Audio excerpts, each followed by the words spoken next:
So let's just start by having everyone define body modification. Just what do you think it means? Like, what qualifies under it? When you change part body for aesthetic purposes, not like surgery or something, just aesthetics. So you mean not for like a medical purpose? Yeah. What would it be called if you changed it for a medical purpose? Surgery. So then my question is, so you know some people who have like a deviated septum, so they're like septums, but then you essentially have a nose job to like reposition. Would you class that as body modification? Because it is partly aesthetic. Would you? I would not. No, technically it's still a body modification because you're improving your body and how it functions, but it's just, I guess, different categories. Any plus you get to look better. I don't know. The plus. I would still call it body modification. So from that, I would define it as modification that is only for like the only purpose is aesthetic reasons. I've actually never heard the term body modification before. I've only heard the term plastic surgery. Yeah. As opposed to medical surgery. I guess if I hear the word body modification, I just hear changes. Body changes. And then I'd maybe put an adjective ahead of the body modification, like aesthetic body modification versus like medically necessitated body modification. Okay, so now that we're looking at the aesthetic part of it, what are your views on it? So right now, there's a lot of people, especially women, young women, they're getting these plastic surgeries that are not necessary. So what do you think? My opinion is, as long as they're paying for it and it's not actively harming anyone else, which I can't really see a way, unless you talk about influencers not being transparent about it, harming anyone else. I can't see why not.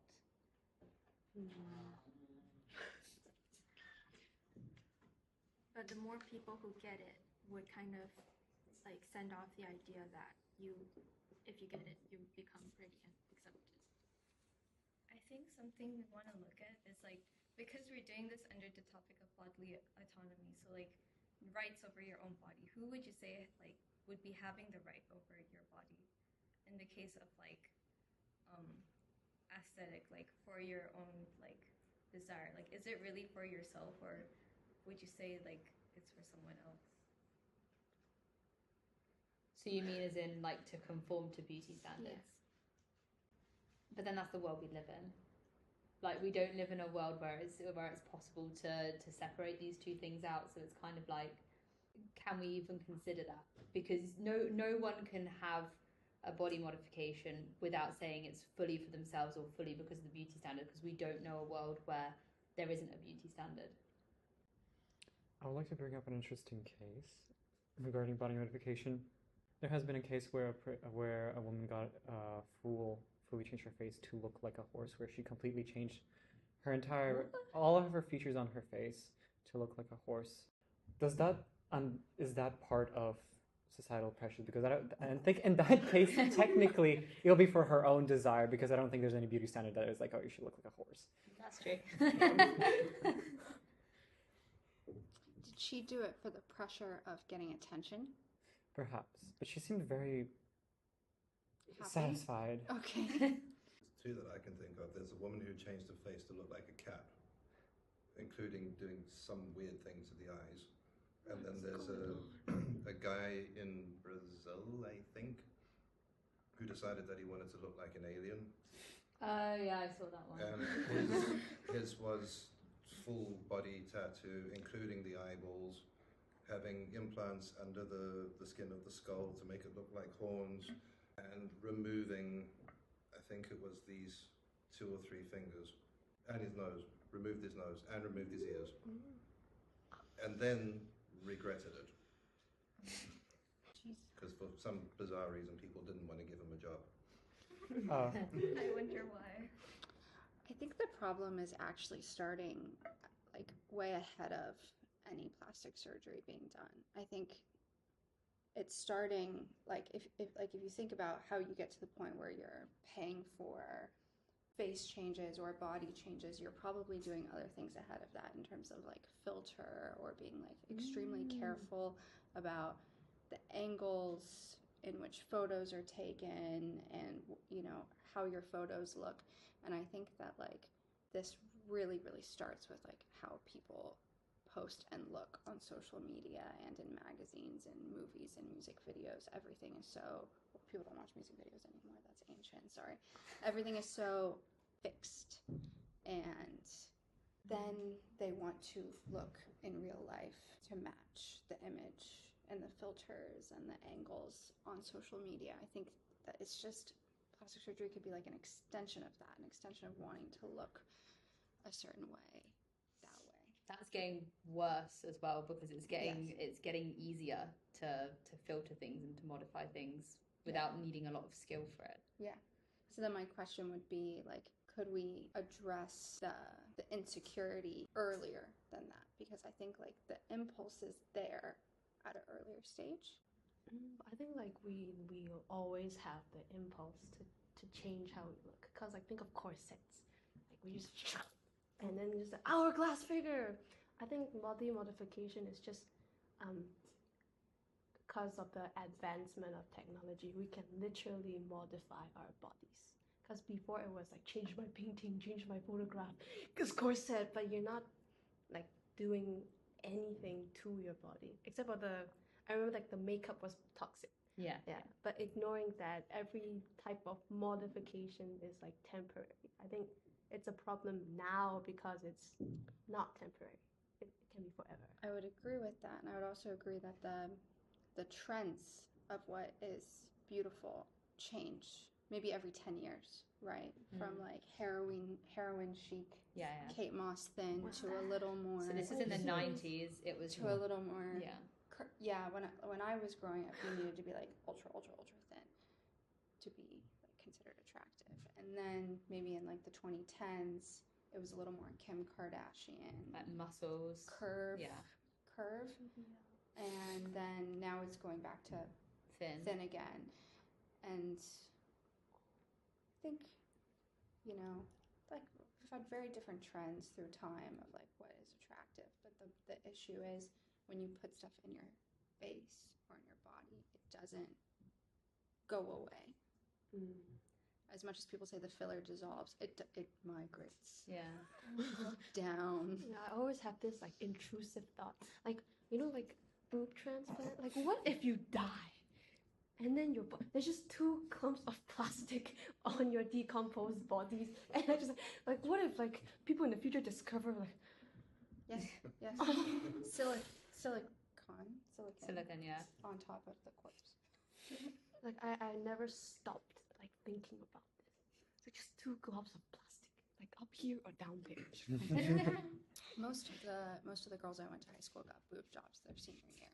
I was one of the few that didn't, and most of them have now gotten them removed. But at then age 30. Piggybacking off what you said, because I think, is the problem then not informed consent? Because lots of people because fillers and things like that are so heavily available now, people are using them thinking that it's temporary or thinking that like it doesn't have any serious impacts because it's very normalized. Like one of my friends the other day got like one of those non-surgical nose jobs where they put like filler in, but then I was reading about them, and it ends up drawing water into your face. So in like 10 years time, her nose will become bigger because of that filler. But that's not, she didn't have informed consent about that. She just wanted to do it, so she went and did it. So is the problem not that people are doing it, but the problem is people are doing it without realizing like how permanent it is, or like the significance of changing their body in a way that could not be trendy in 10 years time? Well, plastic surgeons don't have incentive to tell you that. Yeah, they don't. So they won't. They'll tell you it will dissolve. Plus, technology changes so rapidly that, and the way that the ideal keeps shifting means that you you'll never be able to give 100% informed consent because everything keeps shifting so quickly. So would you say it's up to the person themselves to research? Like, would all of the responsibility be on that person? Yes, but no. Yes, but no. In I mean- an ideal world, yeah. Yeah, but we're not in an ideal world, and we've got Yeah. plastic surgeons who their entire livelihood depends on not Yes. giving full disclosure. We've got Instagram celebrities, the influencers, where They their lie. whole livelihood depends on them being able to portray a certain image, and a large part of that appeal is it's meant to appear natural, like this is just them. Whether that's done by filters or fillers, either way, they're not going to give full disclosure. I want to talk about one thing. Would you consider, like, just going off influences in general, would steroids still go into body modification because they enhance how your body looks in general? They do. Steroids. Bodybuilders? For Steroids, yeah, for bodybuilders. bodybuilders. Oh. But they can be used for medical purposes, but they can also be used for aesthetic purposes. But they were just drugs. Because they have kind of a similar consequence, and they do still technically modify the body and have irreversible consequences in terms of health. Yeah. So, They have like really detrimental effects. like early balding. And smaller penis size. Oh, Yes. Whoa. Oh, bodybuilders cannot build that one. I guess if you're thinking about the mechanics, the injection isn't too different from like Botox or Yeah. filler, right? It's a similar injecting mechanism. I never put steroids in there with like plastic. Why isn't it there? I'd agree with you for that one. It is, No, I agree. The purpose is to modify the body, right? Yeah. Because then you can argue that Ozempic in that way and like all these other weight loss drugs are also body modification. But then that's where the line gets blurry because steroids, if you're using it wrong, is just for muscle growth. But like all these new weight loss drugs, is that medical or is that aesthetic? Can we separate that? Depends whether you have a medical condition. But then obesity is technically a medical condition. Yeah, I would say that yeah. If you're in the normal weight with no health issues, but But how you're do- taking it just to be thinner, that's different. I'm sorry. No, I didn't want to try to interrupt you, but should even like Ozempic and these type of, what are they even classified as? Loss G- drugs? Fat Yeah, Drugs? they're GLP-1s, so they inhibit your, very simply, they inhibit your hunger signals, so they stop you feeling hungry. But on top of that, they can have, they can help with your pancreas and insulin resistance. So they can help your pancreas to become more responsive to an increase in insulin. Well, yeah, the question is, should they even be allowed to be sold without prescription? Because technically, right now they are. They can They buy it? shouldn't be. Yeah, they shouldn't be, but No, as in like It's under the table, I think. legally, legal. they can't be sold without a prescription. You have to get it from a doctor. Whether that is always happening, That would be the same as steroids. well, yeah, It's exactly. black market. You can buy them legally. But why didn't we like consider steroids and fat loss drugs in the same like lens as plastic surgery? I feel like weight loss drugs are considered in the same lens because they're mostly like a women's thing, right? We look at female celebrities, like Kelly Clarkson and Kim Kardashian, who's lost weight over these years, and I guess we see less about men and their physical, because steroids are more for bodybuilders and therefore more men. So we see it as less like, Oh, because of like how we view men trying to meet a beauty standard versus women trying to meet a beauty standard, we maybe don't see steroids as, because steroids have been around for ages, but they're more of a joke, right? Whereas if a man takes steroids, you kind of laugh at him, but if a woman like has plastic surgery, that becomes a big statement, right? You don't see many men that have taken steroids and then it's like, oh, well, they're setting a bad example for young men and they're, you know, saying all this about themselves because they're taking.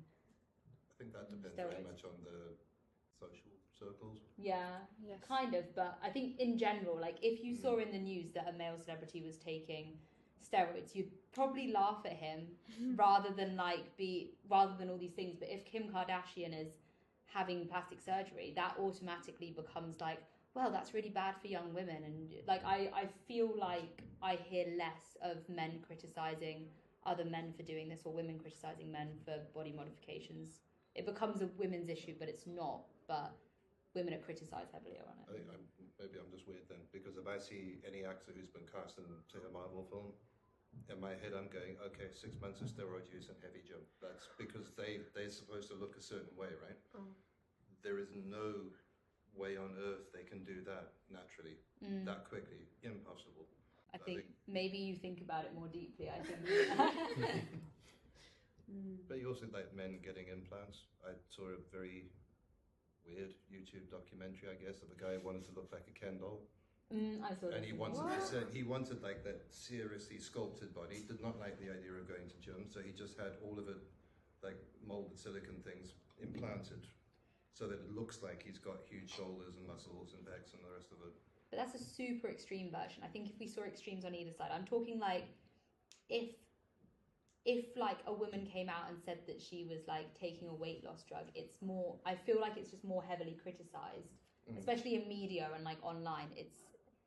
It's more heavily criticized and seen as a bad thing, even though women actually have a lot more of these societal pressures to conform. So is it fair to critique people for wanting to conform? Because you're going to be critiqued either way, right? If you're fat, people are going to be like, oh, gross, you're fat. If you're taking weight loss drugs, and suddenly it's like, oh, well, how dare you try and conform? So there's no winning. I think part of the reason why it's not really picked up in men that much is just because this is still a patriarchal society. So what's valued in men is very different from what is expected of women. So that men amongst themselves may feel the pressure to look a certain way, but within media, for example, that's not the thing that's most valued of them. Yeah, for sure. That reminds me of the evolutionary explanation, you know, that like people want women to look more beautiful because that's what's when males choose a mate, they consider their like reproductive value set, so that includes their beauty. But when females look for mates, they look for like the resources he can give. It's like stability. I want to bring up a different topic. I don't know if you guys talked about it already, but body modifications in terms of like not aesthetic, not to conform to societal standards, but more so of like tattooing or piercings. Tattoos. Right? For example, there's this guy I follow. He has really severe, not severe, like really extreme body modifications. His eyes are tattooed black. He has star implants in his forehead, and he's a. Is that what you were talking about earlier? There's a few people like that. Oh, he's a normal person. He's like, he has a YouTube account and he does like piercing videos. And that's what There's a kid primary school teacher in the Netherlands who's the same, like full body tattoo, including the eyeballs. I only had a kindergarten teacher with eyeballs tattooed. Yeah, is that in the same genre as like conforming to societal standards? If it's not even what society expects of them. Maybe not the wider society, but within a certain society, yeah. It depends on the social circle that you're Their moving in. subculture. Yeah. Full-on tattoos teaching kindergarten? But then how does that impede their ability to teach? No, I'm just imagining my dad's response. If they're really young, it could be kind of frightening. Like it depends if they're developmentally ready to understand this. I get this and I don't. My first job asked me to take my nose piercing out all the time, and that really bothered me because I was like, there's nothing about a nose piercing that kids haven't seen before or would stop me being able to teach well. A nose piercing, no, but like having black eyes, I could see some 5-year-olds not seeing you as the safe adult. Or like, if they're too young, then they might like learn like I won't say the wrong thing, but they might learn differently. Like they might be influenced. Like so you don't know what could happen. Like maybe they'll think it's cool and like put ink into their eyes, or like use how like back in primary school everyone would like try to like tattoo on their body with like markers. Yeah. But it's the like whole arm was full of the markers. yeah, but it's like detrimental to your skin. Yeah. So My mom plays, and then But not anymore. They've taken the chemicals out, the bad in markers. I heard there's like body markers now. who will go buy body markers? Tattoo Specifically in grade artists. 6. Nobody in grade 6 will go buy body markers. But then my argument for that would be what's wrong with doing it? Like it's not super accepted. But like let's say if I think this is the same argument as like people being openly gay or openly transgender, and then people are like, oh, well, what if then kids want to do it? It's like, but there's nothing wrong. There's nothing wrong with them wanting that. I think like what I was focusing on was more of like the health like issues. Like if like then the person who has the tattoos would get blamed because they're the one who influenced the child, and they'll get like But essentially. most countries, you'd have to be over 18 to be able to get a tattoo without your parents' consent anyway. No, So but the I only meant way was it would like- work would be a kid going with a pen. Yeah. Yeah, which I think is quite new. Like that's quite a niche For example, me, I right? think it's just that, like, so young and then just a lot of representation. I think it's really hard for them because it's a choice, right? You chose to take a piercing, you chose to have tattoos. That means they have meaning, and if it's so young, then maybe they won't learn that like tattoos, like meaning, like there's some significance and importance that they chose. It's just gonna be like a They don't always have everyday meaning. normal thing. But then, if someone had a boob job when they were a teacher, would you say, well, they shouldn't be a teacher because they're implying to children that it's more beautiful to have big boobs than small boobs? I can't really see a boob implant. Like, how do I know it's a boob? Like, I can see your piercing and your tattoo, and I know you pierce and you tattoo. What if, but- like, before summer and then after summer they'd have one? Ah. Like, should they not be able to teach kids? This is just me playing devil's advocate. I just think I won't remember your boob size that well. I think you Sorry, haven't if they seen do. many people with serious boob I jobs don't in your think I life. Talk to Florida. You can come home with me sometime and you'll see. Yeah, they stick out. Yeah. We're recording. Okay. Yeah. So, what do you think you guys have concluded? Like, do you think you figured something, or like? I just learned a lot of new things. Such as. Such as like that.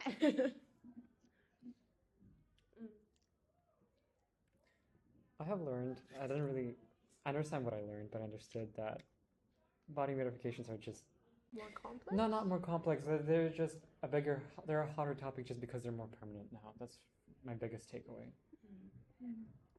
I learned about the cat, the alien cat course things. Yeah. I guess I got really interested in where you draw the line because when we started talking, I was like, oh, plastic surgery. And then I was like, oh, now we're talking about tattoos. Now we're talking about steroids. This is like, we can go so far in. Yeah, I think I agree with that, of where you can say, okay, this is I think it's interesting to hear your opinions on where you think that it's okay and where you think that then you start to question it a bit more. It's interesting to hear, I guess, like, people younger than me, because you're growing up with it more in your face than I was.